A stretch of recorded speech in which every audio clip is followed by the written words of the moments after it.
recording, or we have to Yeah, like... there's I gonna think be... I have done this with Elliot before, and it was very... So Hey, we're we're live. We are live. There Yeah. are exactly nobody here. There's exactly nobody here. But That's there will good. That be in a means we second. can say all sorts of... It's going to go up on the internet later, though, so we probably Cool. shouldn't Actually, say terrible things. Oh, is I it? can say very Is it nice actually things. live? We'll see if it's live. Oh, there is one person. I'm here. Hey, here. Jake, quiet. This is Evan. He is a fucking amazing bass player, and we are hanging out at his Bushwick apartment in Brooklyn. And basically, I just wanted to hang out and live stream with him. So Adam's an old friend from Berkeley days. When were you there? The same. I think it was the same thing. Yeah, you graduated 2009? You Yeah. left. Yeah. Yeah. Were you there the 2009 too? Did we graduate together? I think we graduated together. Did you do the summer? I did do the summer too. Yeah. So it was like you graduate and then you go to class the next week. Yeah. It was like that May thing. That was fantastic. I think I had 2 classes too, so it was really like I graduated, and then there's 2 classes, and they all fell on the same Thursday, and it barely felt like I was in school, but you still had to go to something. You know? I think my last semester, like, it was just my directed study, so like nothing else with Greg Hawkins. So What's directed study? Is that it was kind like of a choose your own path kind of thing? it was like Or- this is the class to prepare you for your senior recital, basically. Oh, okay. So I didn't do anything, but I still had those 2 credits I needed to take. So Oh, I was like doing tutoring though. But anyway, yeah. tutoring. Oh, shit. Did you ever tutor? No. It was, No. they paid us $10 an hour to do, Like for classes, just like to sit and. Well, no, what it was is like people could go into the learning center at Berkeley, and then they could say, I want a tutor to help me on my like ear training homework or whatever. And so the learning center like employed a bunch of these student tutors, but we Yeah. were paid 10 an hour to essentially. That's actually not bad though. 10 an hour to like. What? Would you sit like? But for 2 like. Well, it was like we For were 2 doing hours we're just doing a sitting there. private we were basically doing like private lessons with the like Right. other students. So I mean, it was it was good money at the time. I Mhm. didn't complain too much, but so here we go. There's I guess we aren't seeing the chat. Are we seeing the chat? Well, whatever. There are a bunch of people here. 231 people. All right. Wow. Hey guys, what's up? So, there we go. I put testosterone cream in my soup every night. All right, this is why we aren't reading the... somebody asked for us to sing the lick backwards. Not gonna do that. Not The gonna try. lick, the signature like. Da-da-da-da-da-da-da, like the... Oh man, but backwards. Can't think. What if I recorded it, and then we just in Ableton reversed it and then played it through the speakers? Let's Would do that that. be Let's do that. Yeah, so, like I said, Evan is a kick-ass bass player, but he's also an awesome producer and composer, and this is his studio. Apparently, he was telling me earlier, he's just running it in mono. There's just one monitor right now. My other monitor blew. My other KRK, so I'm just running everything out of the... I still have it set up to the left, which is kind of freaky. Sounds awesome. That is cool, yeah. Let me Better. open up. Do you, for like recording bass, you use this Avalon? all For the time? actual projects, yeah, I use the Avalon U5. But for like, just to track some little things like demo ideas or whatever, I use my Mark Bass Direct Box. Gotcha, cool. And I'm not sure if they make this anymore. I think half the stuff I have from them they don't make anymore. Yeah, I've noticed that there's a lot of like legacy Mark bass stuff. It's kind of a bummer because I don't think they make this, the F1, and I don't think they make the 4x8 cab anymore. I don't think, at least. Maybe they do. But What do you, somebody asked, what do you use the PS4 controller for? I use Max MSP and I program the various functions to control perimeters within Ableton Live. No, I'm kidding. I have a PlayStation 4 that I just play the shit out of. So 2 games that I've been playing a lot is Battlefront. I'm really good at Battlefront, actually. If anybody wants to play, my PS4 username is emar23, and I've been playing Final Fantasy 15. Awesome. When did that come out? 15? December last December. Gotcha. So. I ask as if I play Final Fantasy. Oh man. I know. If you wanna I know. I lose need to get on that. If you want to lose a couple days worth of time, it's easy. Especially with Battlefront too. There Is that we what go. it is? That is what it is. Sweet. Let me see here. You got the high C? No, it's just a 24 fret. Oh. Yeah. Still low B. I don't think I tried the high C string when I first got the Berkeley. I like had my Warwick 5 string. Oh, no, Warwick with a high C. With a high C, yeah, it was so strange. tight. Like the tension was so tight, and it warped my neck actually a little bit from doing that. What input is this? 3. So yes, guys, we are going to play the lick backwards by recording it and then seeing how it sounds like. Let's see here. So if I do, I'm gonna just turn the click off because I'll just.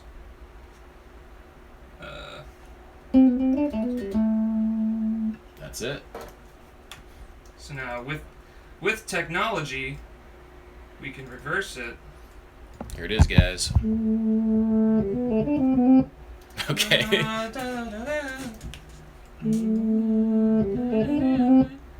That's cool. It's actually kind of cool, yeah. Just like create a beat through that. See, this is where hours can melt off the clock from just like cutting and pasting things and doing stupid things like putting a kick drum to it. Oh, nice. I like where this is headed. I'll use it. Yeah, everything's running mono. I think I have that kick. The Maverick. I Yeah. have one of those kicks. They're great. They're really nice and punchy and solid. You know. One of those. There we go. Great for the lick backwards. So let me see here. If I actually wanted to. It's actually kind of in time. Yeah. Throw a side chain up. Oh, yes, that's it. That's pretty cool. That is cool. And then, yeah, let's do a little side chain, compressor. Where's my kick? Audio 2.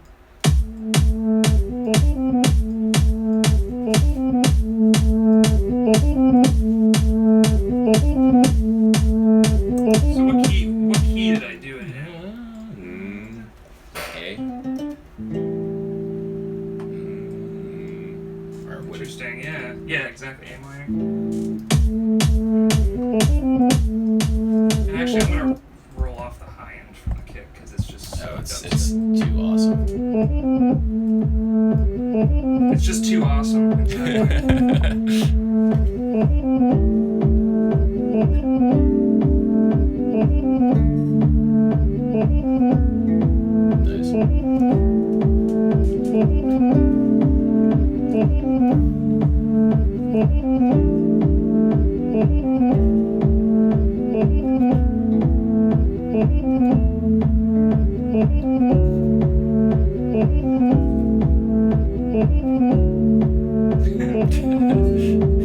That would be the 4 chords that I'd pick. It'd be C major, D major, E minor, and like a F sharp 11 thing. You use that progression in a lot of different things. That ascending. A lot of different like. The Evan Marien. Nobody's paying attention to your dumb song. It is pretty dumb. It's really dumb. It's really dumb. But it was a request, and we're taking requests right now. taking special requests. Somebody's asking for me to add vocoder stuff. I don't have any of my vocoder stuff. Yeah. Oh, my bad. Okay, well, screw you guys. We're just gonna... What's a vocoder? Well...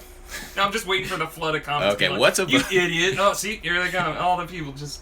Oh, no. Somebody's asking for Coltrane dubstep. Somebody's asking for Rite of Spring on bass.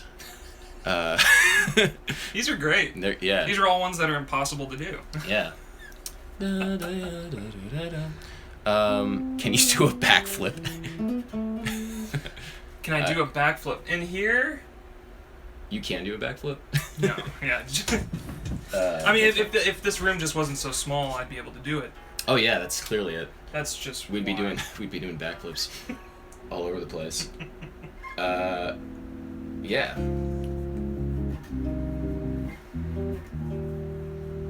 So how long have you had this Ken Smith?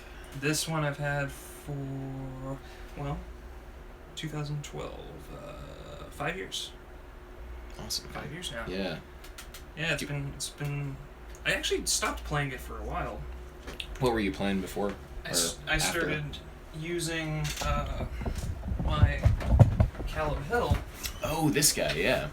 This dude, which is. Oh man. Actually, Yeah. Oh, I would love to play this guy. Woo! So light. Woo! It's extremely insanely light. And I also noticed like I remember like playing one of your basses like oh man my fingernails are so fucking dirty.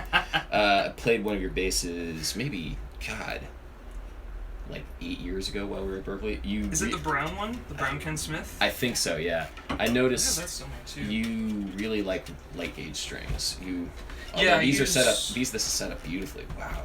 Thank you. Actually, I think that one needs a bit of work to do on it. It's so I like to use 120 through I think 30. 30. Yeah. I think 30 or it's 35 or 30. I've been using the same set since I was 18. Like it's always been the same gauge. What set is that? So it was Roto Sound that first started making that set. Yeah. And then when Roto Sound I met a rep at GHS Strings, and he told me that they could make that same string gauge because Roto Sound was the only company that I knew that could make that kind of like weird kind of light custom 5-string set. You know? Gotcha. Yeah. Oh yeah, this guy. I've definitely played this guy before. He's doing okay. He's like, does anybody care about the history of Evan Marien's basses? History of these basses. This guy is extremely dirty. Great. It needs to be cleaned. This is the bass that I learned how to do. Bass what on. I do. Yeah. The frets are really disgusting. Like they're even starting to rust a little bit. Oh wow. It's nice. Well. It's all my sweat from. And then when I started playing it in New York, the necks started getting all funky and warpy, and I put it away and started just playing. Especially as soon as I got this guy kind of outweighed this guy. Although the tone of this one is very different. It's it almost has like a woodier. Well, so this Ken Smith is 18 volt. Gotcha. And this is just and is this regular 9. This guy is a that's passive. Passive. Okay, I gotcha. Yeah. Oh yeah. It's also quieter because the preamp's quieter. Yeah. The battery also could be very dead in it. You know, I have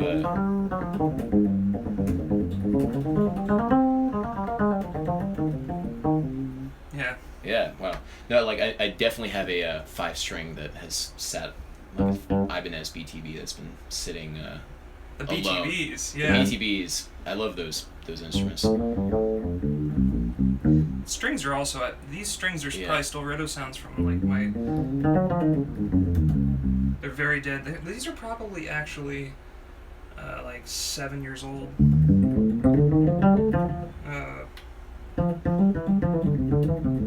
don't even know what the controls do anymore. That made it darker. I think that's treble. And then is this the pickup? That's the pickup.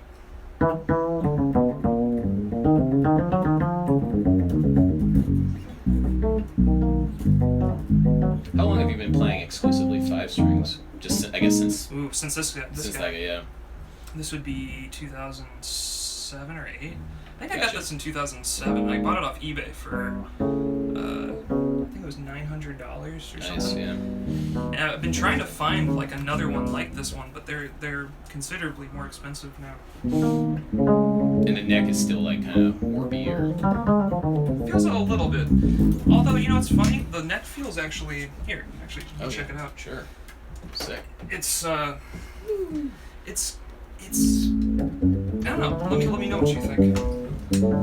Well, it's not as bad as what I would think it would be for not having touched it for a couple of years. I mean, the way that I've been setting up my basses has been a lot less, I guess, soloistic. Have you been keeping the action higher? The action has been quite high, at least for like my P bass type thing. But like whenever I get a chance to play these guys, I'm like, oh, God, this is how bass is supposed It's to be. dangerous. Yeah, it's like, oh my God, I can play anything I want. Yeah, I do see the warpiness of it, but that it doesn't. That's see, interesting. it's right up there that I kind of. I think I need to just maybe take it to a good bass person here. Do you have a good bass guy here, or do you do everything yourself? I try and do stuff myself, but I don't honestly, I should have a guy. I mean, I've taken it to 30th Street. I think it's Matt is this guy. I've heard he does good stuff. I've had anytime I've needed anything, I've gone there. Like sometimes, whenever I have this acoustic Washburn that has needed a lot of electronic stuff done to it. But yeah, Matt at 30th Street Guitars is definitely he's good. He's good. Cool. And he really gives a shit too, which is fantastic. But do you think they'd be down to clean it too? Oh, because setting it up is one thing, but man, these actually all my basses just need the fretboard polished. Right. Even this guy, man. So this is a maple fretboard. Maple fretboards. They're awesome, but man, do they get dirty. Oh, they do. And it's a big problem is that I was using it with this first gen mono Vertigo bag. Yeah. And something about polyurethane finishes and those first gen bags is that that neck clamp thing. Oh yeah. It would actually wear off a little weird. bit. Yeah, and so I actually need to probably just get this guy. Well, refinished. I mean, honestly, whenever I change strings, I'll just take water and soap and just do that, and it just wipe it down. It cleans it pretty well. I mean, there's all sorts of green gunk that always lives down there. It's just that's not to gross you out. But oh yeah, no, plenty please. of it. The green gunk, I love it. The green gunk, man. I mean, my nails. The Berkeley green gunk. Yeah, I get it. I get so annoyed at that. I'm like, oh god damn it! And then the action raises 5,000. That's why I just try to always remind myself that on the gig I probably won't hear that. For all the Allan gigs, I had to get my action low enough to where I could play. Right. I could just try to fly around and man, yeah, it was down here. It's Buzz City. Gotcha. It's just this nonstop buzzing, but.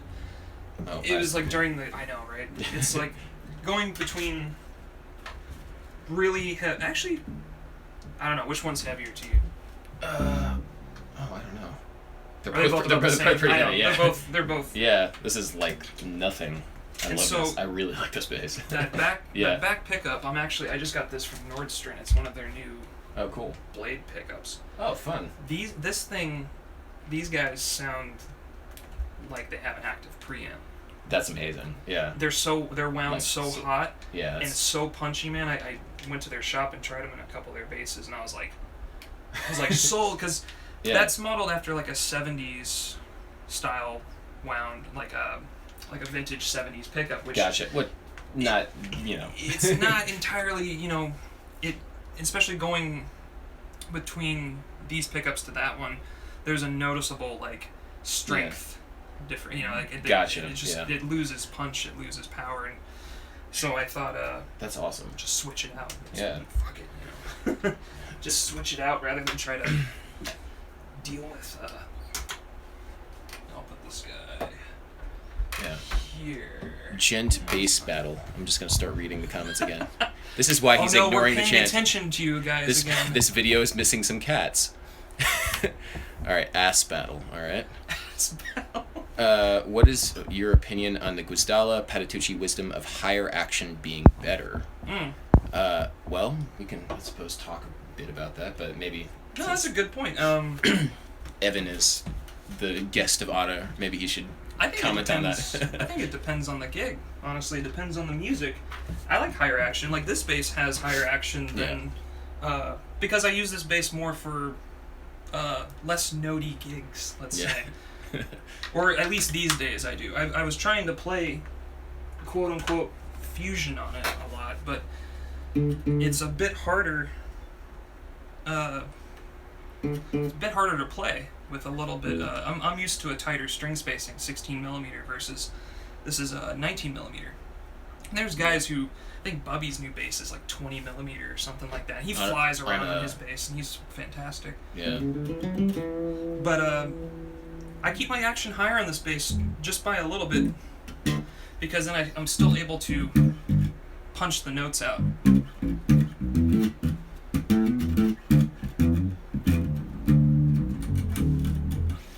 And actually, this is a little bit lower, because I haven't played this guy in a while. It's actually a little bit lower than I would like to have it right now. Yeah, Especially the D. Really that buzz. I mean, like, definitely for me, it's just any kind of... It really depends, because if I'm doing anything remotely fancy or anything, obviously the lower action is just necessary. Right. And those basses, man. But yeah, for me, I haven't needed to do that. I just don't do that often. So, and you mentioned Allan's gig. I know maybe not everybody here in the chat knows this, but Evan was playing with Allan Holdsworth before he passed recently. Yeah. And I was wondering if you could mention anything about that gig or how you got that and your experience with him. Let me see here. Well, so to kind of tie it together, I was keeping my action really low for the Allan gigs, but I travel with my toolkit everywhere, and I'm constantly adjusting and micro-adjusting things, because no matter where I go, I had to go cross-country, right? And my action had shifted from the climate change, and so I always travel with my toolkit, and I'm extremely sensitive to how low or high I have my action. So I kind of like, literally go in and just kind of go... And like in between the sets too, it's like, God, this D string is just seriously, I know. It could change. So I think it was at the top of March, I did this gig with Justin Brown's band, and Thundercat came and sat in, and Thundercat just kind of played the shit out of my bass, really plucked really hard, and what I noticed after he had got done playing it, that the action had actually shifted from him plucking and playing so hard. He definitely has like a heavy touch whenever he plays. You can tell on his when he plays that big hollow body, his touch is pretty, strong. Have you gotten a chance to play that bass? The hollow body? Yeah. No, they had it. Don't they make it at I saw that it was at NAMM this year. Like they had like a demo one. I would love to, honestly. My dream is always to have one of those big. That is the most monstrous. Like, because I was there at NAMM and like I got a chance to. Oh, you did.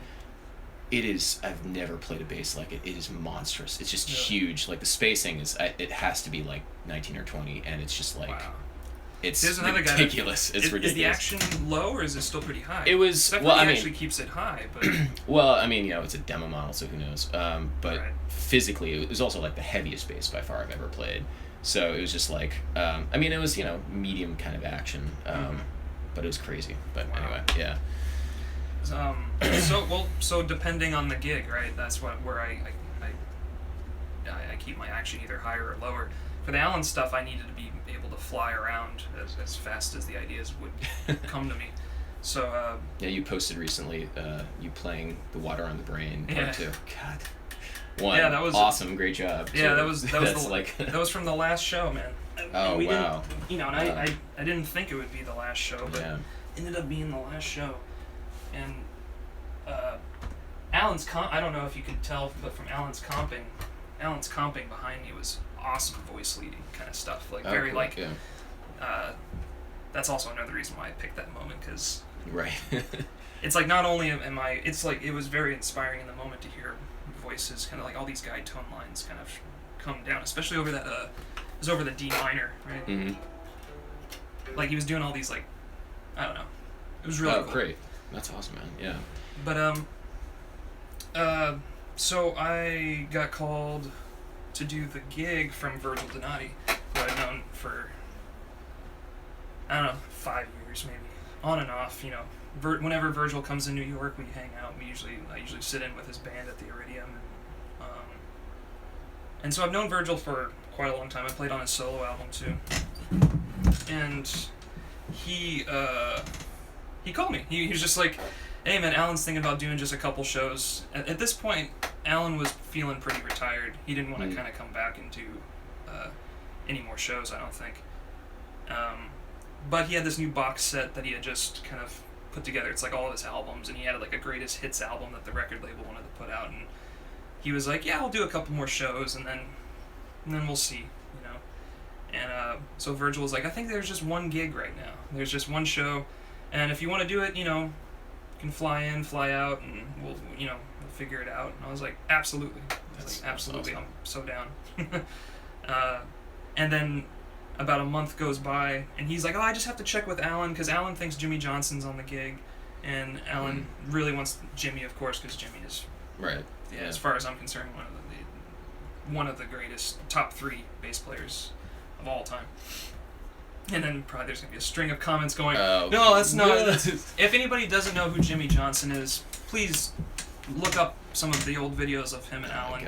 He's just fantastic. I think you guys would really appreciate his bass playing and his soloing. Just really melodic. It's not chopsy or anything like that, although he can do that. He's just fantastic.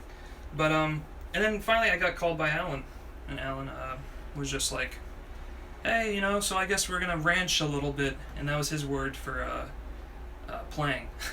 Yeah, so he had like all these.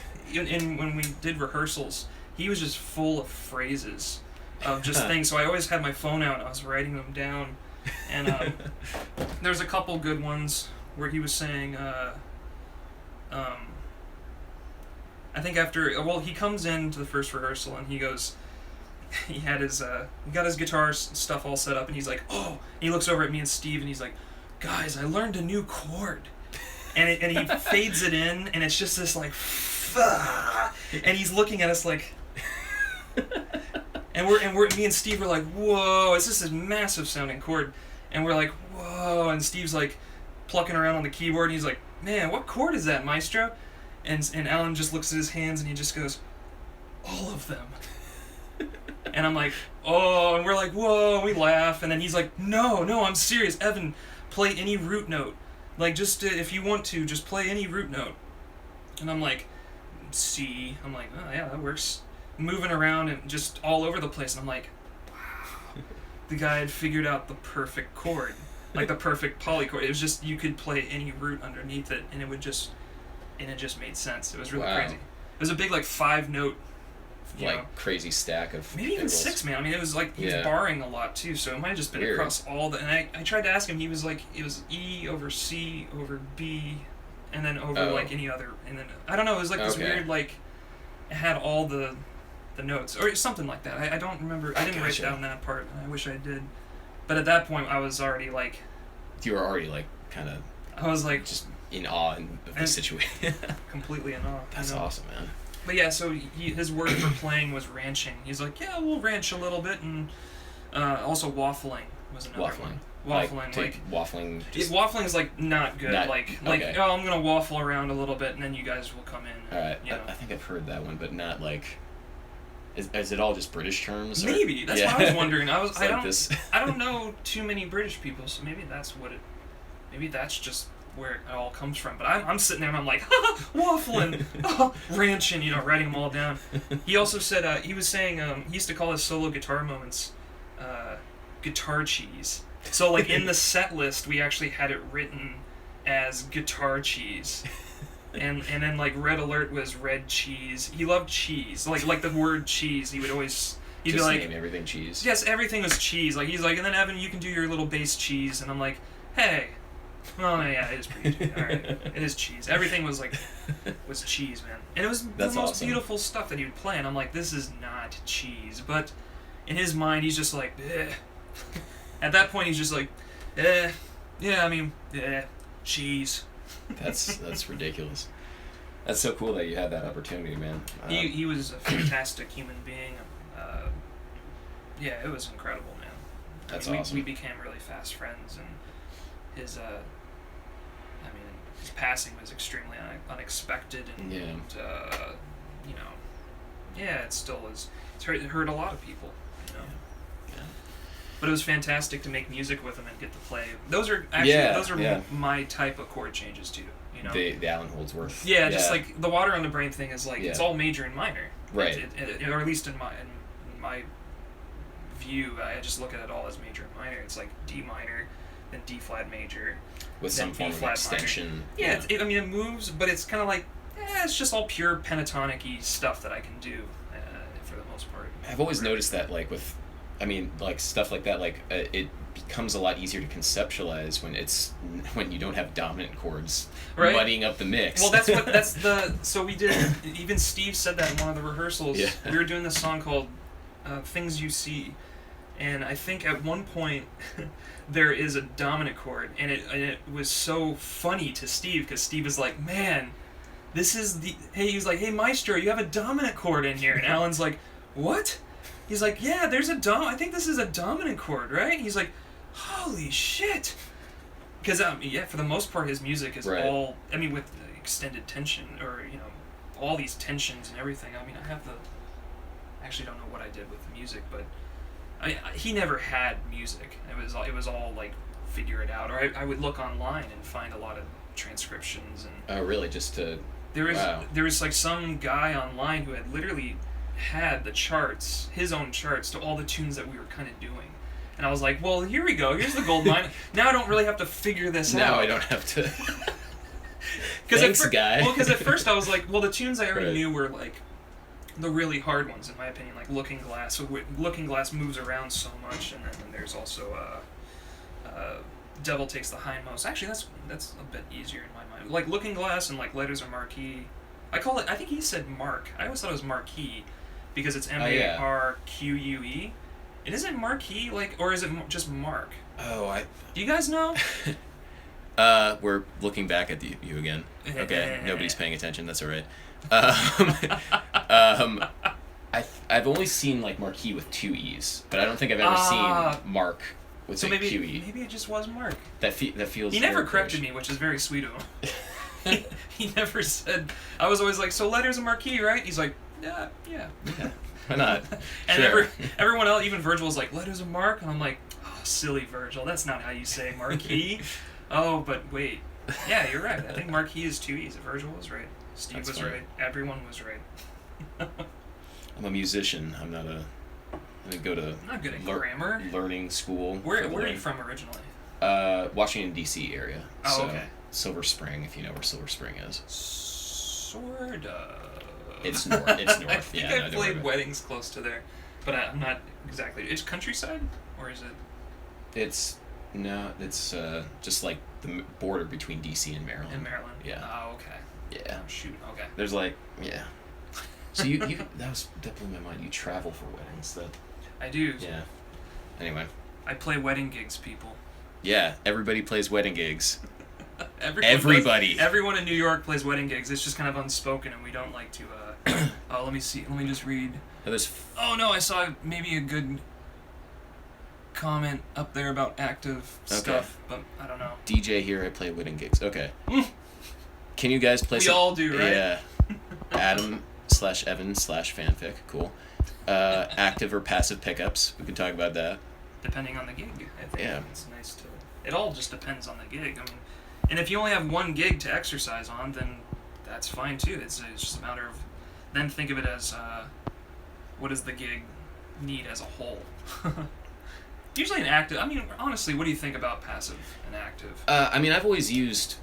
Well, actually, no, I haven't. I use passive right now, but I have like very hot passive pickups, so it's like kind of the benefit of a very hot output without the. Yeah, no, I do like active pickups because it's just so even, and that's the one thing with the passive pickups is just like every note is going to be slightly different, and that's the good thing and the bad thing about them. Sure. Yeah, that's for me. That's a good point.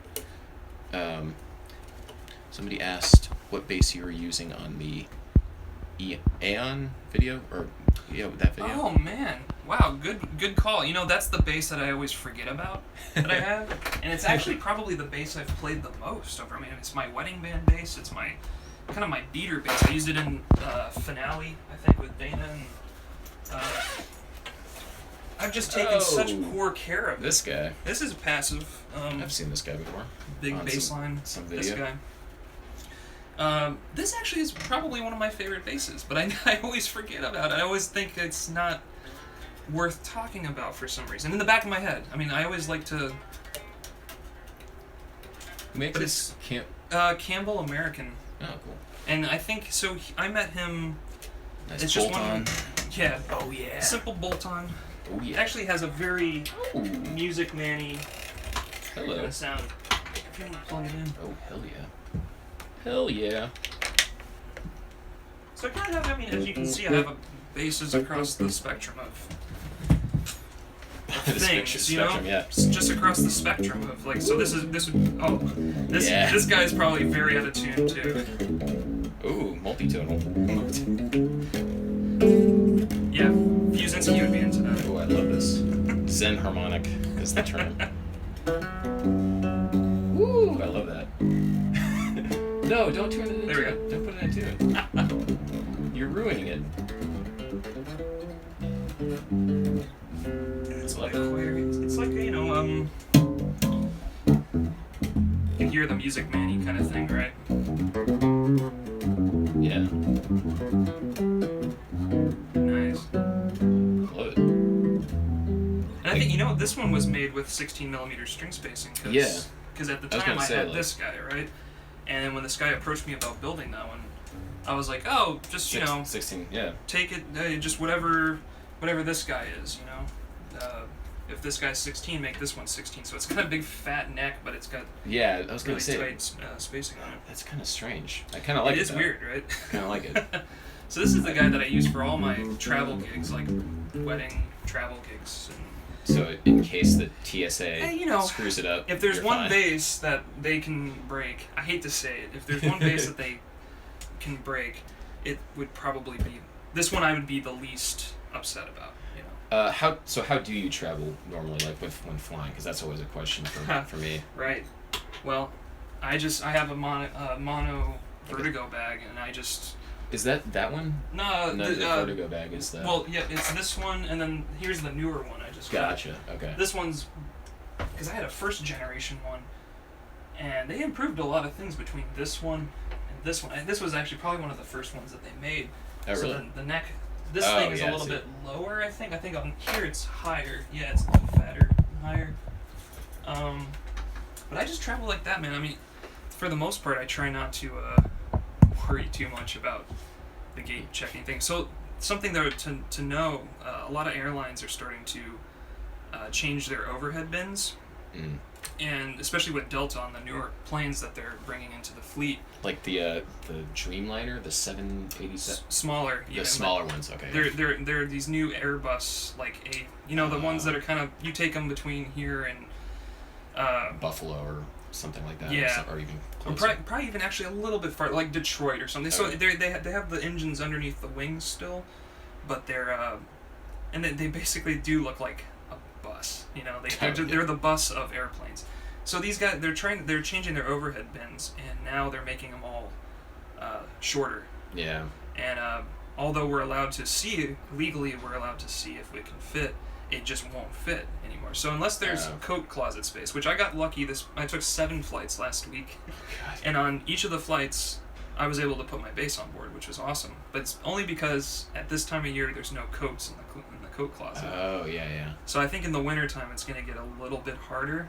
Like, you'll notice more instruments getting checked during the wintertime because the coat closets are just going to start filling up, I think, a little bit faster. That's one thing that I've been dreading. And Yannick has this thing now. Like, there's like this like flight case thing that he has.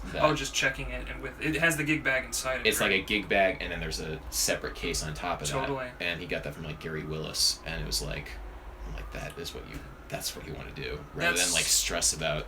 Sure. Right. But that's exactly. Sometimes it's just better to check it like that, and just kind of. I have another buddy here who's a bass player, Brian Holtz, and Brian just said recently, he's like, yeah, I got this thing, I can put my gig bag inside it.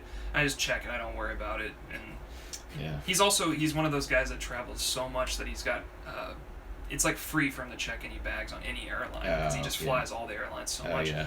With Delta, I could check it for free, but then like on United or like these other, which, I did fly United last week, and they were very nice. They're not taking any chances. They're not taking any chances. They were so nice to everyone. That's great. Flew to San Diego, and I was like, they were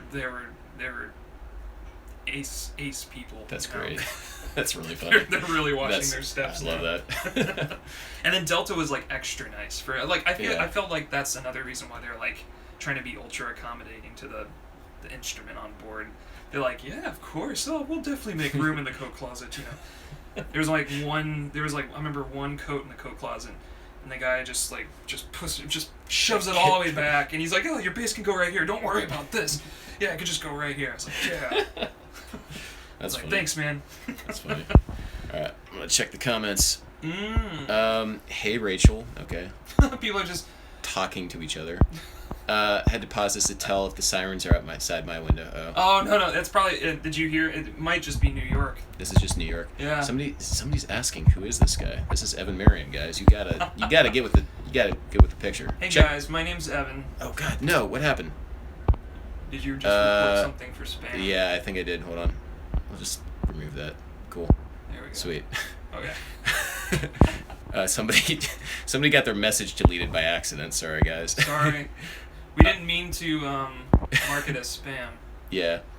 Hey, Evan, who are or were your biggest influences, and how is life as a musician in New York? There's a lot of musicians, so how does one stand out with his music, your music, given what? I just keep doing this. I keep banning people by accident, given the immensity of the city. So, how is life as a musician? How does one stand out, given the size of the city? Well, and influences, right? Oh, and influences. There's a lot of questions there. My biggest influences are probably like Square Pusher, Jocko. Put this over here just because the backlight is getting. Oh, I'm so white. God. He just fades into the backlight. Just fading away. Very close to death, guys. So I'm just kind of like going towards that light. Look, see now I'm like gone, right? Yeah. That's actually pretty good. That's awesome. Guys, my biggest influences are. All right. So, Square Pusher, Jocko Pastorius. Those were my two big ones growing up. I discovered Square Pusher's music in high school, and it changed my life. And then when I got to Berkeley, it was Matt Garrison. I started studying with Matt. Yeah. And then that was a game changer because Matt was kind of like this bridge between both of those guys. True. He was doing the Square Pusher thing and also had a very strong, but he had his own thing at the same time, his own language it finally got me out of my Jocko idolism phase, where everything I was playing was just Jocko, like all these Jocko licks that I had copped.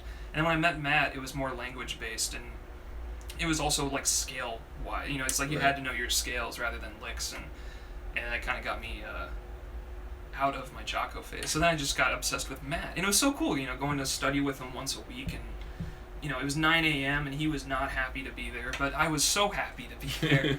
And I would bug him about stuff, and he was very nice and, let me pick his brain about a number of things. And sometimes we would just sit there and talk about gigs and, he lived in Brooklyn. And he would tell me what Brooklyn's like and how it is living there. And I mean, his situation's a little different because he was always playing with so-and-so and, doing all these really cool gigs. But it was always in the back of my head that I want to go to Brooklyn too, just like Matt. I want to live in Brooklyn. And so when I initially came down to New York, I lived in Boston another year. Did you stay around in Boston? No, Or did you move immediately? I moved back home, spent a year at home, and then I moved to New York. So yeah. If I was on the East Coast, I probably would have done the same thing. Because I stayed in Boston for a year, and it was just, I was broke. Just trying to figure out how to, just what to do. It's like outside of school, it's like, oh, I want to play my bass. I was just practicing a lot, but I was like, man, there's no gigs really. There's no Boston's terrible. It was hard for gigs, but yeah. It was really hard, and then I let all my friends move down to New York first, and they kind of set up shop. And then a year later, I just kind of came in. My friend was leaving his apartment, or her apartment, Manami Morita. I took her old room out here in Bushwick. I just basically slid into everything. I got a wedding gig as soon as I moved down. It was just everything was and here's the landing, and just the nice little, just a couple bumps on the landing, just, boop. But it was an easy transition. I really got lucky, and then I've basically been living in this area ever since. I mean, it was the wedding gig really allowed me to kind of get comfortable with, not having to worry about money. That still is. That's a big concern for everyone, right? It's like the money, stupid money. But the wedding gig allowed me to save up and work on, figure out what I wanted to do. And I started working with Dana as soon as I moved. Dana used to live just a block away from me down here, so we used to meet up all the time, and he loved to play my bass. He loved to play, because he's honestly, he's as amazing of a drummer as he is. He's a bass player, man. He can play the shit out of the bass, man. And he used to just come over and just shed on my bass, and I'd be like, oh, I think about, I have some tracks. What if we went to a studio and Simon had a camera that he had just bought, and he was like, do you mind if I come take photos? And then maybe I'll take a little bit of video. It can only record like 10 minutes at a time. Right. It's the Mark II, the Canon Mark II, and it's 10 minutes at a time. So it was so experimental at that time to be like, oh, I think I'll send Simon the audio. I didn't even mix the audio to our first song. I just sent him the audio, and he synced it to the video, sent it back to me. And I went, okay, cool. And then I just put it on YouTube, and then it was a nice start to it was nice. It was motivating. That's the OC. OC. Yeah, that video, guys. If you check out Evan Marien x Dana Hawkins, is the technical name. OC. That video was really influenced a lot of the stuff that I do actually. So it was. I think a lot of people took a lot from that particular video, and also what you guys ended up doing over the next couple years. Yeah. I mean, are you still putting that sort of thing out? Or? Yeah. So we're. So when I was in LA, when I was working with Allan, Dana called me, and I hadn't talked to him in so long, and we spent a long time on the phone, and we wanted to basically, both of us, we need to make more music together. Yeah. And so we figured it out. Basically, I had a festival offer come in for October, and I was trying to figure out how to make it work with the EMAR thing. Right. But with 4 people, it's a bit harder to make a trip. And it was just gonna be a one-off too, and that's why I was trying to build a tour around it. But who's in EMAR? It's Devin. It's Devin Collins, Isamu McGregor, and Julian Pollock. Oh, awesome. Julian's gonna be on keys. Isamu plays keyboards for Virgil and Richard Bona, and he's also in the pop world like Kobe Calais and all these people. Devin too plays with Felix Pastorius here in town. Hipster Assassins every once in a while. Devin's great. Yeah, Devin's fantastic, and then Julian has a number of gigs that he does, like Grace Kelly, and he does his own thing called IMJ3PO, which is his cover. He is J3PO. Oh, he's that. Okay, he's that guy. He's that guy. I've seen that. That's really cool. He's a vocodery live guy. Julian's hilarious, man. He's one of my. He's Cale Hawkins is also. Cale Hawkins is on drums, I think, or keyboards, right? Keyboards. Yeah, that's. I'm just thinking Dana Hawkins. Yeah. Hawkins. One of the Hawkinses. One of the Hawkinses. Yeah. But yeah, so Dana and I are going to work on some new stuff. I have a bunch of new stuff that I want to work on. That's awesome. And I talked with him on the phone about, he just turned, he's been training the past couple of years to become a boxer. Cool. He took some time off too. We both kind of did from the fusion world, the note world, From notes. The lots of notes world, and we both kind of just took a step back at the same time together, just unspoken, just kind of we played. I think the last show we played was with Knower at drum. Knower and at a bunker, Zach and Owen's thing. Yeah, what's that show? It was a great show, and it was a great way to kind of after that I was like, I'm done. I was like, I'm done playing fusion for a while, and I just started just home basing. I was getting married too at the time. There's a number of life things I just wanted to kind of settle into, and then this year's been back on the I've been feeling good about playing a lot of notes again. Because sometimes I just don't feel good about playing that many notes, but the Allan thing was really so much fun that I wanted to kind of get more, get the Dana thing back on the go, and I'm gonna have Julian come in and play guest keys and everything. So it won't just be us duo anymore. It'll still be having a number of guest artists. Basically, I'm trying to figure out. I want Steve Jenkins, a buddy of mine, was telling me. Steve's fantastic. Yeah. He's just such a funny dude. He's the first guy I saw when I went out to LA. I hit him up, and he just moved out there. Oh, he did. Yeah, I heard that actually from someone. And he of course he already knew where the good coffee was at. So we went and talked with him for a while, and he was like, man, you need to play some more music with Dana, man. I was like, I know, I really do. I need to bring that back into the the forefront of my life. It definitely was like at least, I mean, again, for me, like, definitely very influential. So also, like, the stuff that you guys are doing feels very, like, of the now. Like, it's, like, the very music that would be made now, if that makes any sense. Like, it's just a really great, like, culmination of a lot of different, like, musical styles, like, from fusion and gospel and all this other stuff, but filtered in through, like, the electronic music.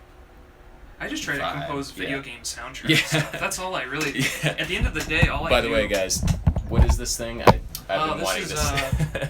This is what I made an album called Artifacts with. It's basically an old school sampler. It's a SP1200. So basically, it's from like the 80s. And so the guy that I bought it from was like this really sketchy guy off of Craigslist. Or not sketchy, but he rolled up in like a Humvee, and he was from like Philly, and he drove all the way here to like drop it off to me. and he was like, he drove this massive Humvee, and like I go outside to meet him, and he's pretty like, you know, tough. He's a tough guy, tough dude. I'm not that tough. So I'm like, huh. I bought this thing for I think $1,200, and they're worth now like over. It's basically like an investment, you know, in a way. These pieces of gear, like you buy them right before they turn, and now everyone wants one. So anyway, without going, I worship this thing. I love it, but I haven't used it in a while. So it's nuts. You have 8 samples that you can load, and the maximum time I think that you can have is like 11 seconds total. So usually what I end up doing is just making each sample as a mic line input. So it starts recording as soon as it senses input, which is nice. So I can get everything set up and then kind of strike a chord and throw it into there. And usually I have everything as like 0.5 seconds long, so everything ends up being kind of like a nice chop, you know. Like, oh, that's cool. Yeah. So that's why also that story of how I got it. He put this cover on it. They don't normally look like this. Gotcha. But the guy's name is Get Beats, and okay. he's a really fantastic hip hop producer. But you know, has this cover on it. And I think I actually have my own. I've been waiting. Like, if I have to resell it, I have the original. Gotcha. Like. Faceplate for it. Oh, I gotcha. Okay, yeah. But I think this looks. It's more unique. It's a fun story at the very least. Everybody thinks that I'm this guy. Get Beats. And they hear his beats and they're like, "Damn, this dude's tough." You know. Like, Evan produces some like tough hip hop tracks. I'm like, no, not at all. That's awesome. It's a fantastic instrument, though. I mean, I used it so much a couple years ago. I haven't used it maybe a couple months now. I kind of just, it's just been sitting. But I made, if you want to hear it in action, check out my album Artifacts. That's pretty much made. All the sample chop stuff is all this guy. Playing it into Ableton. And then did you like... And then chopping it more from there. Yeah, just recomposing it even more from there. That's kind of like this is the first step. It's also, its output is at, it's kind of bit crushes things a little bit. Cool. So it has like a 12... It's like 8... It's not 16-bit, it's like 12-bit or something. 12-bit, so just enough so that it's a little crunchy. It has a little crunchy, and if you slow the sample down, it gives it this like stardusty kind of like really nice sounding. If you want to hear it in action, just listen to Daft Punk's One More Time. The horn line they sampled it with this thing. That's why the horn sample has this like kind of nice, warm, vinyl-y kind of chop to it. Madlib uses this for all his beats. Jay Dilla, you know, I was really into hip hop for a couple years ago, and I was looking up all the gear that they would use. I have a couple of those SP303s, and I have them put away, but the SP303, 202. Are those just sampling? Yeah, like these Boss digital sampler Oh, guys. cool. And then I have an ARP Odyssey. I got really into like actual hardware for a little while. That's cool. Trying to like find some new sounds or like some new workflow techniques, you know? Yeah, because I've definitely noticed like when you're just in Ableton all the time, it's like... It's just clicking around, and it's hard I get lost with, I don't know, I like having a little bit of fight. Yeah. Like, just, I like that little bit of fight to the workflow. It's the same with playing an instrument, you know? There's a little bit of that fight of like, oh, I don't know, like, how to do this, or like, I don't know quite how to like turn this into music. It's like having 4 chords that you play, and then you go, all right, now what do I do right now? it's the same way. I could chop up 4 chords, but then I can rearrange. At least there's a limited amount of ways I can do it. On That's Ableton, true. you could just do all the reconfiguring, but on here, it's like sometimes a button will stick and it will Right. like duplicate the sound a bunch, and I'm like, ooh, that's kind of cool. Right. Yeah. So I'll end up tracking it into Ableton, just doing a big long 10-minute session of me like improvising with it And then just taking it afterwards and re-chopping it, because there's some of these buttons are pretty shitty. Gotcha. I think actually this one stopped working. When I first got it, I looked up how to clean the buttons because I noticed one of the buttons was sticking. Gotcha. And so I got out my screwdriver and I tried to pry off, because I saw that you could pry off these guys. And I did it too hard and the whole button just flew up in the air. And I went, holy shit, I just broke it. I just got it and I just broke it. it was such a bad feeling. But Oh, man. I ended up finding this place in Jersey called 3-Wave that's like the synth mecca haven, repair shop. It's a big warehouse. And it's just this one guy and it's just filled with synth. It's an unbelievable playground. And all of them work. And What's the name of the place again? Sorry. 3-Wave. 3-Wave. 3-Wave in New Jersey. I'll definitely check that out. It's in Jersey. It's a little bit. Rent a car and go there, man. It's worth a trip just to kind of go. Whoa! He's got like 40 of these. Oh my god. And it's just all like any vintage synth. He's got them. He's got them all. That's fantastic. I wouldn't necessarily recommend them for repairs, and that's another story. But if you go, I mean, just all the instruments work. If you want to go buy them, I mean, they're expensive as hell. But man, he's fixed them all up beautifully, and he's got like so many Junos and like all the. Yeah. If you have, it's a haven for all sorts of stuff. And That's then here's awesome. my Fender Rhodes. This is a cool guy. This is a. When did you get this guy? I used to have one of these. Man. I sold it, and that was a really stupid decision on my part. I got a couple years ago, around the same time. Well, this was like the start of my hardware obsession. Gotcha. It's like I got this, and then the ARP Odyssey stuff, and then that. But I got this from a buddy. I got this in a snowstorm. My wife loves this story. She's got a car, I don't. And I found this off of through a buddy up in Rhode Island, but it was the day of a massive snowstorm here in New York. Like it was the one a couple years ago that was like, it's 2013 maybe, and it was just a massive snowstorm. And for some reason, the guy was like, well, I don't know, if you can't pick this up today, I already have somebody local who will buy it. I'm like, no, I can go buy it. So it was like $600. Oh, yeah. And it works perfectly. And I was like, man, oh.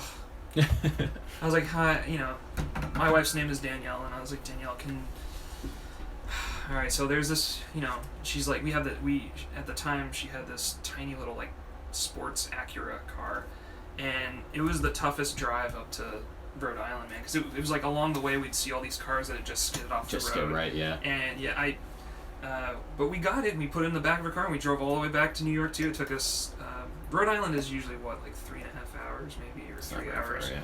It took us 5 hours to go up there, and then it was a whole day trip, and but we got it, I got it here, and I played like a couple notes. It's such a nice meditative sounding, it helps me meditate actually, like just kind of figure out things in the morning and just play. It's very pure, Well, I mean, yeah, that was the thing for me, like, because I got it in high school. I was like, I had saved up enough money. It was $700, the one that I got. Oh, nice. I had saved up enough money to get a new bass. I was like, oh yeah, I'm gonna get it like a nice, like, I don't know, find like a used American P bass or J bass or something. I went to the like, what was the name? Atomic Music in Beltsville, Maryland. Yeah. I'm actually. Is that a brand, like, or like a company, or is it just a local store? It's just a gigantic. Wasn't there a store called something like that in Boston? Atomic something. Yeah. No, I think there was one. Wasn't there some sort of it sounds familiar, and that's why I thought you were going to say Boston. No, well, this was in Maryland, but and I went, and yeah, of course, I started playing the Rhodes there, and I was like, I have to have this. And yeah, this in high school. It was like, wow. I was 17, so I kept a beater bass around for a lot longer than I probably could have. And then before I went to Berkeley, I sold it. You sold it, yeah. Which was so stupid because they're so good. Would you have moved it to your dorm if you had the chance? Like, it would have made some things easier for tests and that's just true. like figuring out, like, well, like, you were in jazz composition, right? Yeah. See, and Having a real keyboard. And I had some shitty like $200 like 88, the M Audio. M Audio guys. The M Audio. Is it the one that Lewis Cole still plays? That. Yeah. Yeah, that's actually. It's not that shitty. It just has nothing on it except for like a mod wheel. I think. Yeah, and the feel is like there's no action. There's no. No action whatsoever. Pure plastic. But I think that's why Lewis Cole likes it, is because he bounces on it. The response time of the keys is so fast. Yeah. It's just plastic being pushed down, And so he's so good at it. I think he was saying at some point that they use GarageBand. They run. He does. Go. I don't know what that was about. Is everyone going? It's like, all right, we're back. We're back. Right. We lost 100 people. That's all right. Everyone at the same time. Everyone's like, screw this. Boom. No, we're back. One star. We're back. Yeah, remember the star system of YouTube? 5 yeah, stars. That's right. I used to have that disabled because sometimes I'd get like 4 stars and I'd be like, why didn't I get that? Why did I get 5 stars? I'm like, oh. It was like a shitty video, a dark video of me in like my bedroom in Boston. It's like, why didn't that guy give me 5? Because it's a shitty video, Evan. Like, come on. I have a number of videos that I'm working on that I don't quite know if I should upload to YouTube, just because people's upload quality has gotten so good. Like, the ability to film high def and everything is like, do you have or even 4K. Oh, 4K, Jesus. Do you know Rick Beato by any chance? Mm-mm. He's a guy out of Atlanta. Yeah, Atlanta. He has like a theory channel. He uploads like constantly, and he's doing really well for himself. Cool. But he shoots everything on his iPhone, and that's awesome. Like, it doesn't seem like he has taken a hit from like subscriber count or anything, because the stuff he talks about is like really, really good. Like, as long as the content is, that's another thing. I guess if the content is really good, people will forgive you. Yeah. Well, we're hopefully going to be forgiven for this backlight in this one. Guys, do you have any other questions before I go? Oh! Don't go to the light, Evan. Don't go. Yeah. So do you have any camera, or do you just? I do. Well, I just got a new one, a Canon. It's the same one Scott was using for the behind the scenes stuff. It's like the G7. The G7. Oh man, I need that thing. I want that thing. Yeah. I really like it. It's the audio. It definitely needs a microphone attachment or some sort of external audio to sync with it, because my wife came out to California and shot a lot of the Allan shows, and I haven't used any of that footage, unfortunately, because it's just not the audio. And I didn't have an external audio thing to record, so just for the archives, I guess. But it's like real farty, like anytime I'm like the kick drum, it's like a big nice big fart. So, but it's an amazing. The quality is outstanding. It's just it's amazing. I've been trying to do like the vlog style thing, like the Casey Neistat with the full on. With that thing, the Gorilla Pod. Oh yeah. The Gorilla Pod thing, and like I mean, do you have the? Yeah. I do have a little stand. Is it the stand that you can mold it and the bendy thing. The bendy thing. Where you bend it. Yeah. The thing is too goddamn huge. It's like, big, right? And if I'm like hauling like gear and like, hey guys, or whatever, it's too much. Hey guys. Hey guys. Don't do it, man. Oh my fucking god, Dad, talk to me. Okay, they seem to be checking in from now and then. Alright, I guess we should look at this. Okay. Alright, guys. Sorry. Okay. Thanks for hanging with us, though. Yes, I appreciate it. Can they see our comments, or I just got here? Yes. No, we can now. We've just been ignoring you. Adam's an old friend. We've just been hanging. Sorry. But letting you join in is an incredible, His followers are nerds and don't care. Yes, they talked about Allan Holdsworth. Wait, what was this YouTuber's name? Rick Beato. His followers are nerds. Okay. Oh god, they keep coming. Question? Well, yeah. There's so many. Would you like to have the lick battle? You could take turns playing through the modes. No, we're not going to do that. That sounds disgusting. Why did you leave me?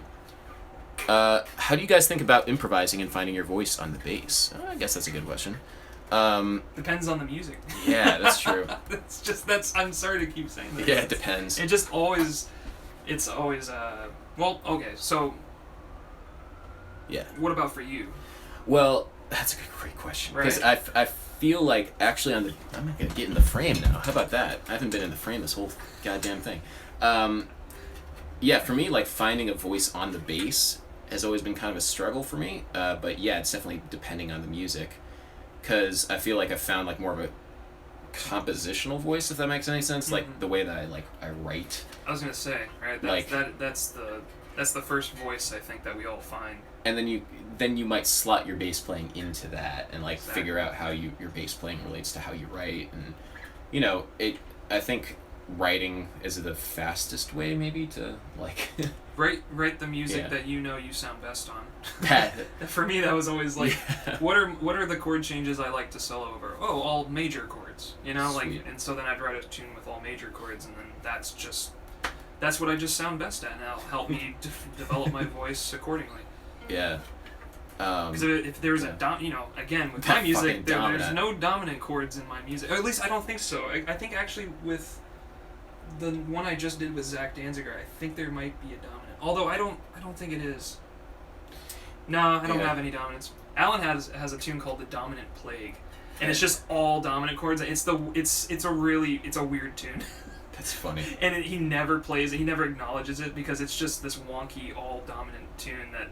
Because I think people were like, yeah, you don't use any dominant chords, and there's a reason. Yeah, he's like, fucking suck. Yeah, that was honestly a thing, trying to sneak them in and figure out ways of doing it without it feeling like, oh god damn it. Here it is. Now we're at the dominant chord. Yeah, that's always a question mark. I mean, it depends on the style too, because of course when you have different. When you have styles that require a dominant seventh chord, then they're absolutely necessary. But then it's true. For when you're trying, of course, to improvise in a more fusion-y, modern sort of thing, it's kind of a pain. Yeah. So that's my advice. I don't know, just how to make your own voice, right? In music, just write your own music, and then just play your own kind of music, and that will help you find it. Honestly. Let's see, some more questions. Do you ever announce your gigs ahead of time, or do you purposely not do that on the internet to avoid being stalked? Is that for Adam, or is that for me? I don't purposely neglect. If you guys would like to come to the gigs that I play, or Evan plays, that would be awesome, actually. Yeah, that's actually the point of it. Yeah, that'd be pretty great. I don't announce them on the YouTube channel, but if you follow my Facebook, I gig spam fairly often. See, you just have to go to the right outlet, and then that's where it's at. I'm gonna wedding crash your next wedding. Oh god. We don't announce the weddings that we play. Yeah, that would not be a thing that we do. Those are just know that on Saturdays. Yeah, on Saturdays you might see. It's like there's no update. There's oh wow, there's a weird trend of Adam and Evan. They never update on Saturdays. It's like, well, guess what? Guess what we're doing on Saturdays. What's the name of your band? Or would you not? Oh no, it's sorry if you don't. I say the name of my band, but that's all right. For safety's sake, I'll call it the I think I actually know the name. The Bloated Roadway. They'll try to figure that out. It'll be great. Oh, I like this question. Evan, could you talk more about the use of stacked fourths in your soloing? So the fourths are built. I went over this with one of my students the other day. Where I first started aligning fourths in my head is from the second. Well, so let's say it's a major pentatonic, right, or a major 6-note pentatonic, which is technically a Chinese pentatonic, or just that's what it's kind of called. It's hexatonic or something like that. Hexatonic. So when you have a 6-note pentatonic, how are you envisioning? So it'd be 1, 2, 3, 4, or no, 1, 2, 3, 5, 6, 7. So it's everything but the fourth. But the fourth, interesting. Okay, cool. Everything but the fourth. So a 6-note pentatonic. But so the fourths would stack up from the second. Like if we're in A. Pardon me while I plug in my bass with nice P bass tone. Is that a sexatonic scale? So if we're in A, right? Right? That'd be our 6-note. So they stack up from the second, the third, the 6th, and the 7th.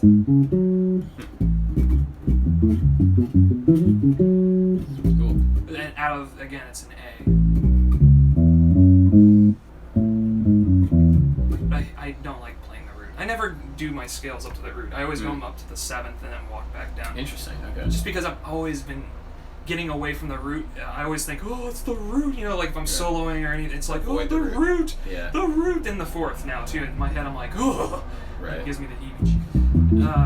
That's interesting. And so from those combinations, you can find the block shapes within them. So that's how I can find my groupings within them too. Right. Yeah.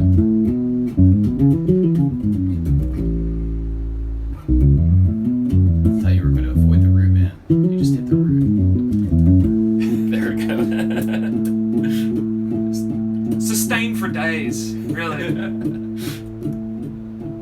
It's pretty good sustain actually for Yeah. Well, so even if I avoided the root, I guess.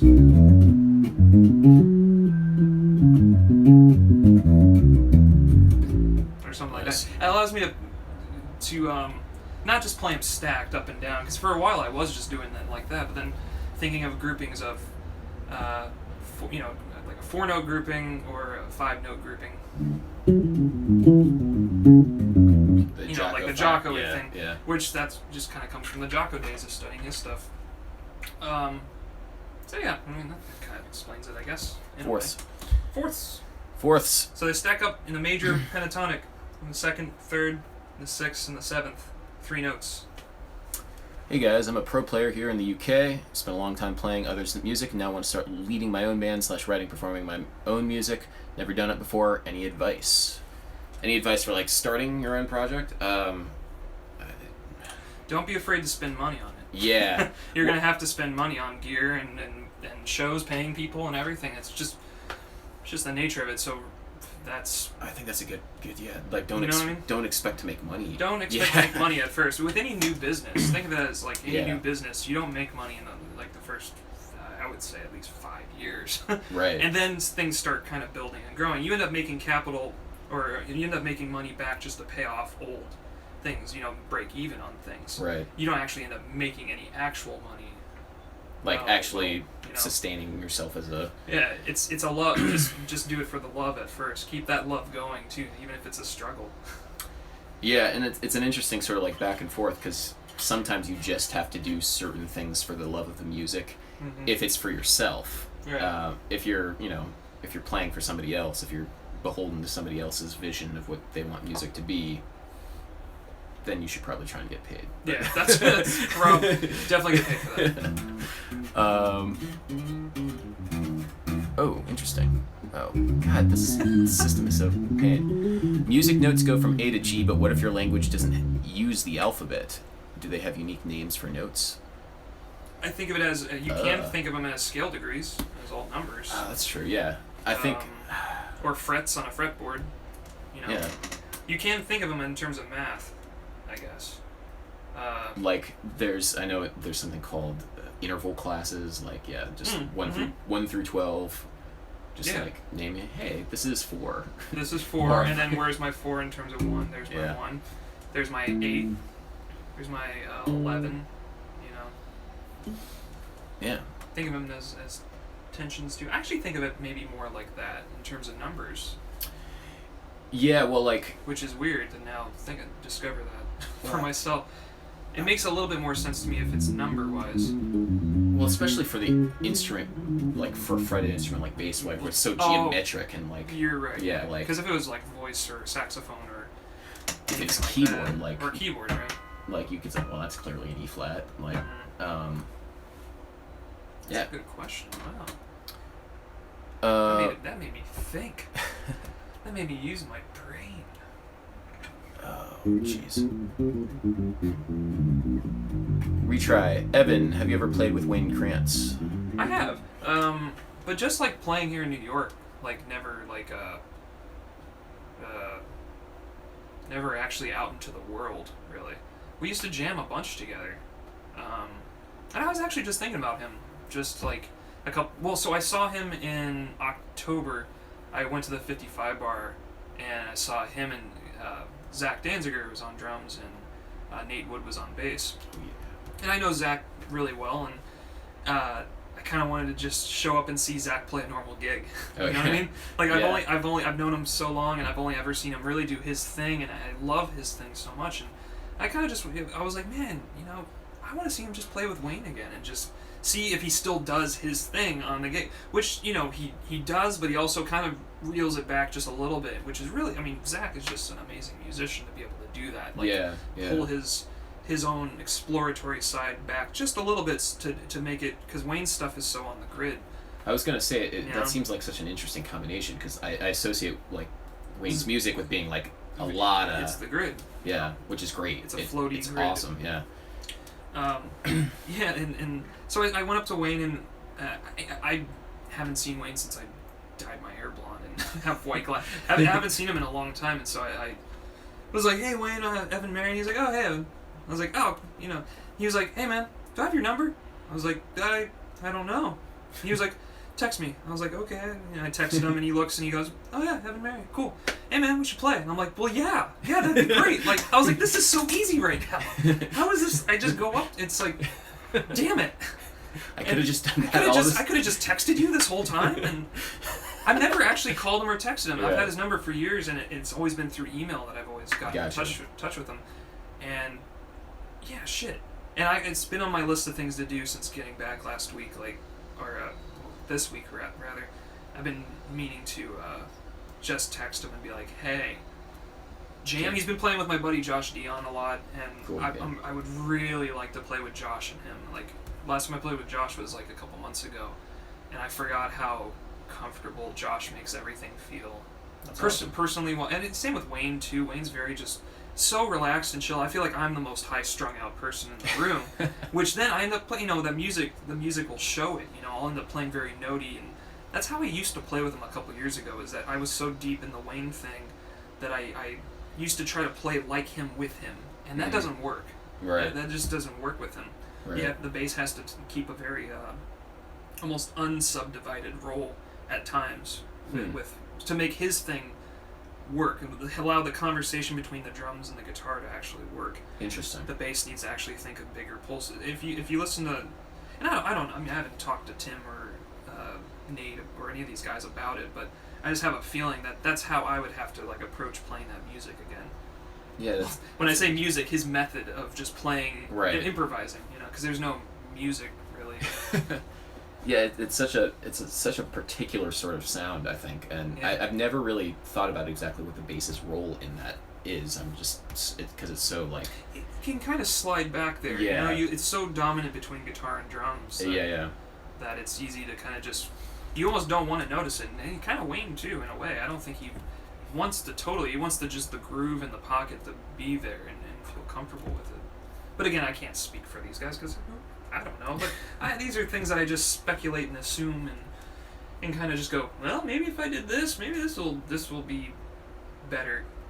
Because I used to record all my jams with Wayne and listen back, and I'd be like, God, why do I just not sound like Tim or like LaFay or even like Nate? Like when I saw him, like I would listen, like I'm like, man, because these guys are playing way like it's not simple, but like it's way fat. Like they have a different way of feeling that pulse. I'm constantly subdividing. Yeah. You know, constantly like if it's this, because that's what Wayne's feeling. I think ultimately. Same with the drums.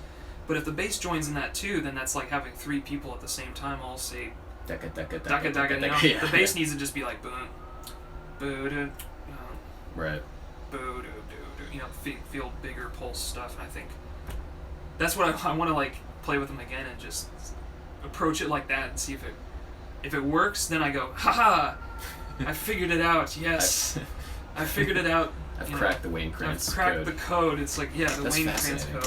Yeah, because that's just, that's really cool. That's interesting. Yeah. I'm guessing he is never going to answer me. God, you suck at live streaming, Adam. This was meant to just be me hanging out with Evan, and you were just supposed to listen to our conversation. We can't, it would be, it's hard for us to look at the comments as we're talking. Otherwise, we'd be sitting here talking to the camera and just, I don't know. Yeah. But ask your question again, please. Yes. You know? We will answer it now. We're looking for it. So if you type it right now, furiously type it out. I don't know. With typos and everything, just type out your question. There are a lot of questions. Evan, how was MagFest? Oh, MagFest was killing. Oh, it was so awesome. If anyone's on the West Coast or East Coast and gets a chance to like try to go to, man, it is so killing. Anybody who likes video games, oh, you got to go to it. You did that this past year, or? This January, yeah. I did it like so killing. 3 years ago. It was just so crazy. It was such a crazy thing. Dude, it's so fun. It's so, everyone is, it's like, you know, the cosplay that goes on is like... so ridiculous. It's ridiculous. It's all across video game, movie. It's just everything, right? It's not just... It's video game music appreciation, but, like, everyone dresses up like whatever, you know? It's just... And people go in with the dressing up, and then everyone's just really nice. Because you're dealing with a certain demographic that these... We're all kind of shy people, and it's hard for us to kind of get out and go do these things, social things. But what makes it comfortable is that we all know that this is okay. These are all our people.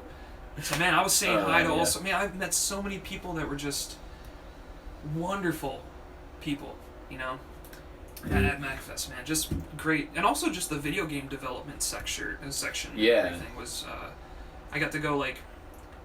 I was trying, my NAMM instincts almost kicked in, where I should walk around and be like, hey, you know, if you need music for, I can kind of compose some, you know, here's my card, but most of these guys already have their guys. They already have their guys. It's the same with companies have their guys, right? Right. And just go to, I mean, like, and once I started not worrying about that, I could just go enjoy myself as appreciating what was being made. You know, everyone's beta testing things out. Devin went with me, and Devin Collins, and Devin found like this huge bug in one of the games, and they're like, hold on, what'd you do to recreate that? And they got their notepads and pencils out, and they're like, alright, so you pressed X and square at the same time in the battle mode? Alright, cool. Alright, we're gonna have to work on that. We're gonna have to... And it's like there's a guy in the back like coding like on a computer. Yeah, just like it was so awesome. That's crazy. I got to see a lot of really cool games that are come out this fall. The thing that like blew my mind like when I went was just being exposed to that whole like chiptunes like scene. What the fuck kind of music are they making? It's so crazy. It's really crazy and it's really cool. It's very like fusion-y. I want to say fusion-y because those guys they spend and like with the just like, you know, 4 channels or whatever on the Game Boy or like whatever crazy like that. The hardware that they're using is like, I'm like, wait, what are you doing? Oh, well, we use a tracker to make the Game Boy follow the to keep all these instruments in line. You know, they'll use trackers and all these different ways of, and then sometimes it will crash. And they call it a chip show when that happens because that's just what happens, and people cheer when it happens because it's like everything broke. And I'm like, they'll try to do it again. Yeah, and then they just stirred it back up, and it's like, you know, man, I heard some wild music, man. And I ended up meeting a couple people who sent me their music later on, and I listened to it, and I was like, damn, this is like stuff that I wish I could compose for me and Dana in a way. It's like all these multimeter, like crazy harmony, like really in-depth things that these guys are working on their whole, like for like a year, like every day, like very much like the old Square Pusher mentality, where Square Pusher locked himself in a room for a whole year and made Hard Normal Daddy, you know, things like that. Where and you listen to the all the intricacies, is that the right word or something? Yeah. Of the music, and you go wow, this is the only way to do that, is to program out beat by beat, bar by bar, velocity thing, and like just little things. Yeah. It makes it sound human at the end. It's crazy. Yeah, that was crazy experience. What an incredible festival! Yeah, if anybody can make their way out to it, I highly recommend it. I'm gonna go luckily since I played it, you can have an excuse to go there. Well, it's like I get lifetime. Like the guy told me, I get lifetime badges, and I was like, really? I was like, you have no idea what this is gonna do to me. And I was like, I'm gonna go and it's at the perfect time of year. It's at the beginning of January, where there's no weddings, there's no real gigs, there's no tours. I'm like just not doing anything. Well, beautiful thing. Would you play there again? I mean, like, absolutely. They have a clause where you can't play back-to-back years in a row. You know? Just it was with Emar, right? Yeah, I could do it with Dana. Yeah, I probably could. New project. Actually, what's funny, I applied to it a couple years ago with the Dana thing, and they were kind of like, eh. And then when I brought the EMAR thing, they were like, oh yeah, this is maybe more what they were looking for, and I was like, oh, interesting. And just like a few more bleeps and bloops, or like I don't know, yeah, like what? Maybe just the keyboard thing, like or just having it was more, it's less showy, like, in a way, you know. Okay, I can. Something didn't resonate. I mean, I've heard both sides of the spectrum between. That's why I try to keep those projects as different from each other as possible. Gotcha. Yeah. It's interesting that the note thing. Notes Notes versus no notes. You know, notes versus just maybe a couple, maybe 8-bar bass solo. That's it. That's all I'll get. That's all I want. That's all I want, really. All right. Evan, can you explain the weird thumb thing you use on the Eldridge? So that's the Hot Hand by Source Audio. Yeah. Awesome. So basically, all you can what I can relate it to is it's like an expression pedal. So it goes into the expression pedal output. Actually, I have my pedal that I used for the Eldridge right here. Oh, you use the okay.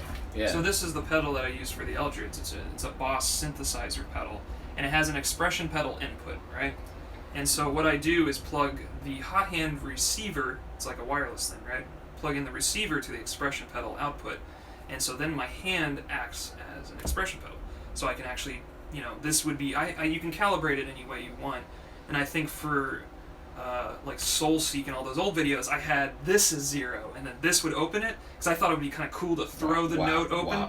Yeah. But the problem with that is then I can never touch and pluck the note, so I'm totally dependent on, and the tracking is really ish. Ish. Well, for Soul Seek, I actually used I used a weird setup for that one. It's a Mark-based synth pedal with the Source Audio low-pass filter after it. Yeah. And so that was a little bit of a risk, because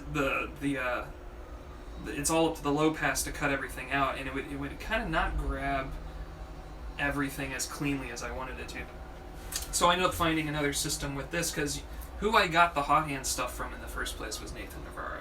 Oh, He's the everybody. man. Yeah, everybody. I saw Nathan's videos in 2010, and I went, "Who is this guy?"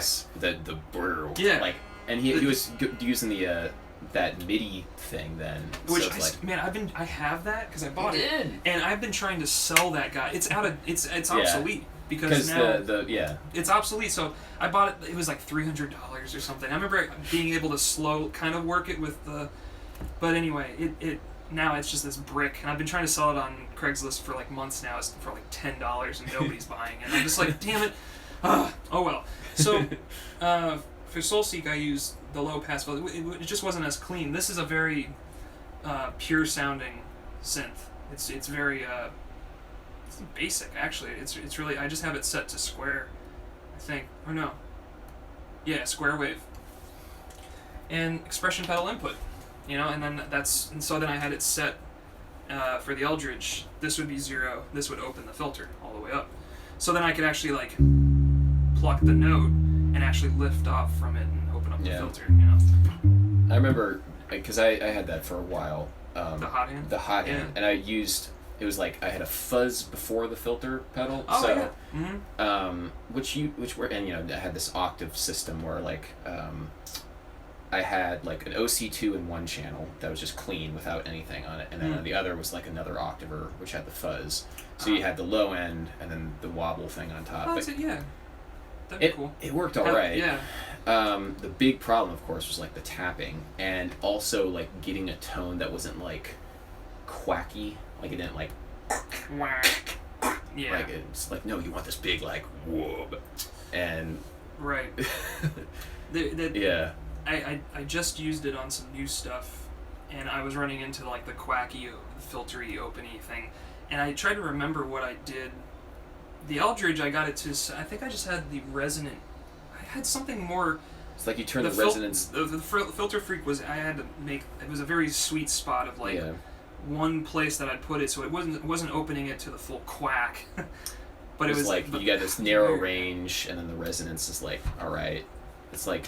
It's very. It takes some time to dial in. There's no like wub button.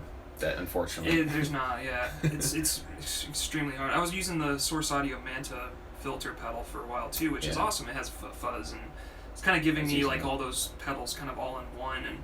But it's still it was still a little bit unpredictable. And There's something about like because I had the constant tweaking. You know, it's like in every situation it would sound different. and it's never 100%.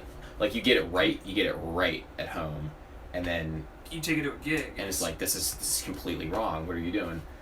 Every space makes it sound different. Yeah. And yeah, it's a headache. I brought it with me to the Allan shows, and it was during the first rehearsal. I had it all set up and everything. It was during the first rehearsal where I went, what am I going to use this on? And I was like trying to think, there's a song Material Real, which is like a big cycle of just chords, and Virgil just kind of goes crazy over it. And I was thinking that, I was like, oh, that'd be cool, these big like, with like reverb after it just to kind of help carry the sound. And when we got there, I was about to click it on, and then I realized I was like, all right, if I click this on, we're already going to turn this up to, this is already going to be at 100. And I see what Allan's trying to do. It's like when we creep into it, and it's got to be this big shape up. Yeah. And as soon as I kick it on, but then if I'm already starting a certain way, I don't know, it just didn't make sense to me musically. Yeah. So I just ended up just taking it out of my pedal chain. It was also giving me some buzz too. Yeah. Which was weird. We Weird. ended up isolating the pedal. Allan made all his own ground isolators. He had like 12 in a box. Damn. He's the man of finding hum Yeah. and eliminating it completely, like from any sort. And so we went through my pedal chain and we figured out it was this guy also. And I was like, man, all right, another reason to kind of, because anytime I'd go to the back pickup, it would just start Going crazy. Wow. I'm like, all right, that's it. Oh my god. The comments. This is probably Alright, one of the guys, reasons. Evan, what are your thoughts on euthanasia? What? It's like, I don't- alright. Wait, is that? That's an actual, like, But what is? What am I thinking of the right thing? If it's like putting animals and kids to sleep. get kids to sleep. Wait, is that not what it's No, for? that So is. those are my thoughts on it. I don't totally know what it is. I thought it had to do with Why not use the EHX microsynth? Does that have a... EHX. Is that electroharmonics? Yeah, does that... If it has an expression pedal input, I don't think it does. I think it's... then you can't really use anything with the hot hand that doesn't have an expression pedal input. That's how that's how third party stuff can be used with it, is if it had an expression pedal input. You can use it with delay pedals though, and you can actually assign it to like the wet dry like reverb. That's fun. And So like you're playing dry, and then all of a sudden Yeah. it's crazy, and then it's a little weird. I have done it. Yeah, it's a little weird. I've done it before, Yeah. and I'm kind of like with reverb blasts. I'll be like, and I'm like, what am I? fun. Yeah, I'm like, this is cool, but how am I gonna use this? is this practical in any way? Yeah, like- no. Yeah, it's like trying to figure out where to use it, without just writing a whole tune just to do that. He did it, boys. He answered the shit post. All right, that was a bait apparently. Great. The shit post. Oh, the euthanasia. Yeah. That's true. You got attention. Yeah. Yay! Attention is it's the main currency of people on the internet, whether or not they get attention. Guys, question: do you watch movies or TV shows about musicians like Mozart in the Jungle? Oh, in the jungle. In the Jungle. I haven't seen that. I haven't seen it either. Your wife probably has. It's checked. violin, right? Right, like yeah. Probably she has watched. My wife's a violin player, and I think she's checked it out. But at the same time, I don't know, because she would be. We kind of watch things together. She's the one who brought me on to what is it? Orange is the New Black. We're Netflix people, Yeah. Not Amazon Prime. Nope. Yeah, I've done some. So I did some composite or let's say sound design work for Hulu, and I thought because I did that maybe I'd get a free Hulu subscription, but no, I didn't get it. It was kind of a bummer. I was like, isn't that how it's supposed to work? If you do some work for a company, it's like, oh, don't I get to use that product for no? Okay, that's fine. It's like, damn it. I use Netflix. Yeah. Have you? So sorry, we haven't seen it. I mean, is there a music show on Netflix that No. Honestly, I watch The Office. I watch watch comedies. I try to keep things light. Have you seen Whiplash? Oh, not yet. No. Yeah, I was gonna live stream me watching Whiplash for the first time. That'd be good. But there's YouTube content ID. It picked up on the fact that I was watching a movie, on the live stream, and eventually like it would block it. But Those guys. oh, this is a good question. Do you guys find that romantic relationships are difficult with how much time of life you dedicate to music? I've talked a little bit about this, but my girlfriend is a singer, so she's a musician, so that helps, and I don't see how it would work any other way. Yeah, that's kind of the, my wife's a musician. That's just, our schedules are somewhat similar, but also different enough to where honestly, she's a teacher, right? So she teaches, her time period that she teaches is like 3 to, it's after school stuff, which that's usually when I'm chilling, and that means I have my room to myself and I can practice and get all my bad notes out of the way, and work on, find that kick drum sound I've been looking for. Because if I have the speakers on, it's just, she's like, you gotta use headphones. Like, you just gotta. I'm like, oh yeah, totally. Or like searching for synth sounds. That's the best. Like holding one note down for hours at a time. Oh, that one. That's the one. After 30 minutes of searching. So, using headphones when you're doing stuff like that helps the significant others. What am I trying to? Sanity. Sanity. There we go. They still will love you at the end of the day, hopefully, because you have been using headphones. Yeah, I mean, I still find time to practice. I mean, there's always time to practice and work on stuff, and luckily my wife's schedule just kind of gives me that freedom to do that. I think one of the things that I've gotten asked is like for scheduling, like coming back late from gigs and shit like that. Stuff that I would not really even know or care about, because Justina does the same, same thing. Versus like when you have somebody who would be like the schedules, the crazy schedule, like touring and playing and everything. So that is definitely a thing. I've been on the road for months at a time, and call them every day, check in. It's just like, I don't know. It doesn't really have to. I think we make it harder than it needs to be. Just as people, like in relationships, I think we make it harder. Like, it doesn't have to be hard. It can just be checking in for a little bit and telling them hi, just to talk. Depends also on the person, the kind of relationship that true. you have. I feel like True. That's a huge business, a huge thing. Yeah. Do you guys have any guilty pleasure songs? I don't really feel guilty about liking any music. Yeah, I was gonna say, I kind of like everything. Yeah. So no. Yeah. I don't really feel super guilty. Hey Adam, have you ever had problems with street bullies getting to a gig? And the guy's name is in Cyrillic characters, so I'm assuming he's Russian. No. I don't think we have those here. No, I'm kidding. No, I mean... like street bully, like if you're coming home late from a gig one night? Or... Yeah, just like, I think people's view sometimes of New York City is a lot rougher than perhaps it actually is. Right. Every time I post on a subway or something, it's like, oh my god, are you okay? It's like, why don't you just take a taxi? I'm like, yeah, taxis are expensive. Take a taxi. Are you shitting me? No. Yeah, like the train here gets you everywhere, anywhere and everywhere, and there's always people in the train. Even like at times like late at night where I'm like, oh, I'm gonna be riding the train definitely by myself. No, it looks like 6 p.m. on like a regular weeknight where there's just always people, and they're always just either going to work if you're coming home late. People are just like going to work, or I don't know. I never really felt that. I've never run into anything like that. And I mean, even like, where we are right now in Bushwick is maybe 10 years ago was a little. Oh, dude! I mean, I've been here 6 years, and even just 6 years ago was. Oh yeah. It was weird. It actually didn't get unweird until like maybe 2 years ago.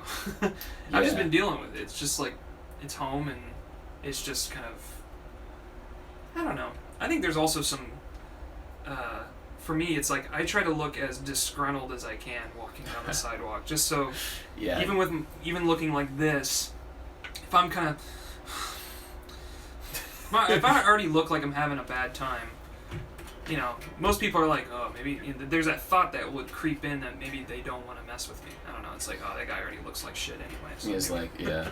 It's the white people that are really well dressed and really look like they're having a good time that people want to fuck with. Honestly, I want to fuck with. Yeah. It's like, fuck you. What the fuck are you doing? It's like, stop being an asshole. God, fucking white person. Yeah. You just been lucky then. I mean, Perhaps. I don't know.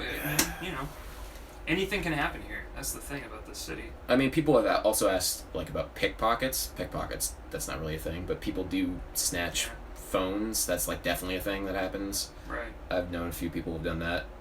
But in terms of people like fucking with me, I guess I look a little bit like an Eastern European. You do. You look like a little Russian or. Which I'm not, but you know, there's definitely a strong like Eastern European population here, and nobody really fucks with them. So maybe I have that going for me.